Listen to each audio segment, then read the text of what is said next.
You wake up. You are 6 tons. The ocean is yours.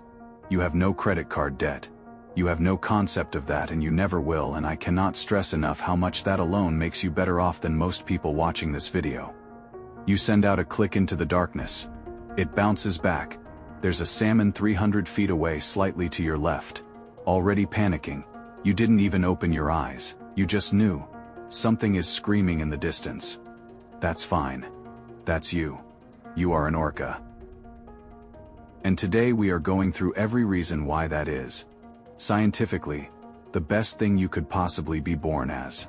You have an organ in your forehead called the melon. I know.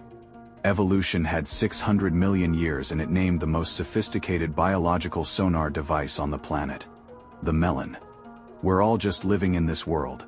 The melon focuses sound into a precision beam that bounces off objects and returns through your hollow, fat-filled lower jaw with terrifying accuracy. You can detect a golf ball-sized object from 200 feet away, in pitch darkness in the ocean. You are performing an ultrasound on your food before deciding whether it's worth eating. Meanwhile, humans invented MRI machines in 1977, and we still need 17 forms and a prior authorization to use one. But the real comedy is what you do with this ability. You find the prey, you know exactly where it is, how fast it's moving, what it had for breakfast, and then sometimes you just don't eat it yet.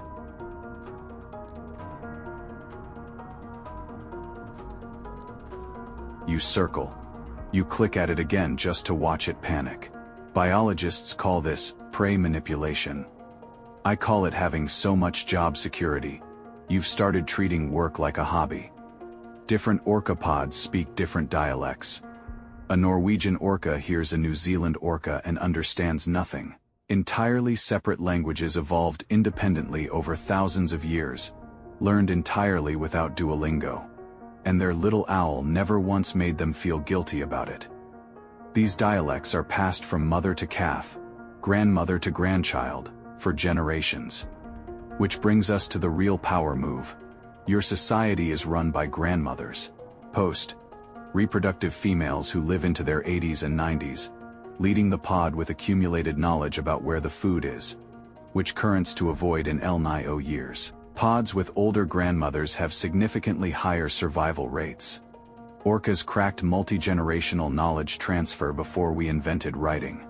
Compare this to human organizations, which promote 34-year-olds to senior leadership, and are then surprised when institutional memory evaporates. Take that however you want. Also, male orcas never leave their mothers. An 8,000-pound animal that eats great white sharks goes home to mom every single night. Studies show when an orca mother dies, her adult son's mortality risk spikes dramatically. A 6-ton apex predator can't cope without mom. I'm not making fun of this. I think it's genuinely touching anyway. Great white sharks, apex predator, star of Jaws, the animal Steven Spielberg essentially had to apologize for. Orcas eat them for sport. Specifically for the liver. An orca flips the great white upside down. Takes about 15 seconds. Triggering tonic immobility. A paralytic stupor unique to sharks. The shark goes completely limp. The orca removes the liver, eats it, and leaves the rest floating there like a biological receipt. They don't eat the whole shark, just the liver. This is the ocean equivalent of eating the frosting off a cupcake and leaving the cake on the plate. When orcas show up near South Africa, the entire local great white population leaves within hours. Marine researchers noted that the fastest way to clear a bay of great white sharks is to have a couple of orcas pass through like they own the place. Which they do. I want to be clear about that. But they also appear to have hobbies. In 2020, orcas off the Iberian Peninsula started deliberately ramming and disabling sailing boats, going specifically for the rudder. As if they'd read a manual, over 600 boats hit, 5 sunk. The leading theory as of 2024. Boredom. The behavior spread through cultural transmission, meaning somewhere out there a young orca watched an older one rip a rudder off a yacht and thought, yes, that. I want to do that. Scientists named the ringleaders Black Gladys, White Gladys, and Gray Gladys.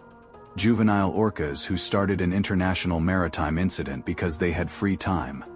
The southern resident killer whales, the most studied orca population on Earth, are down to around 75 individuals, critically endangered. The salmon they depend on have been depleted by overfishing.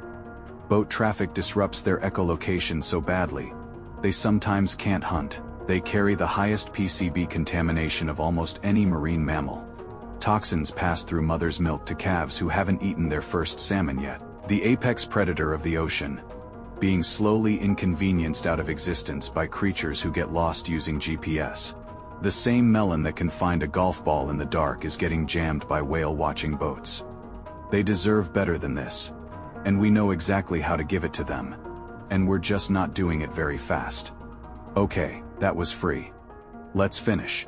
So let's recap what you are. You have a head organ called the melon.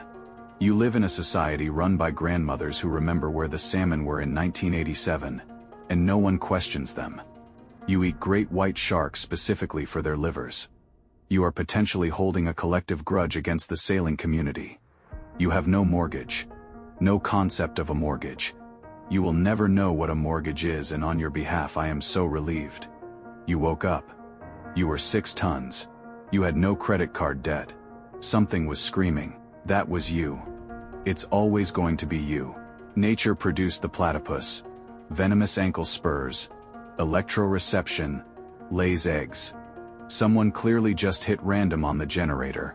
And then it produced the orca. So over-engineered for dominance that the only real threat to... But if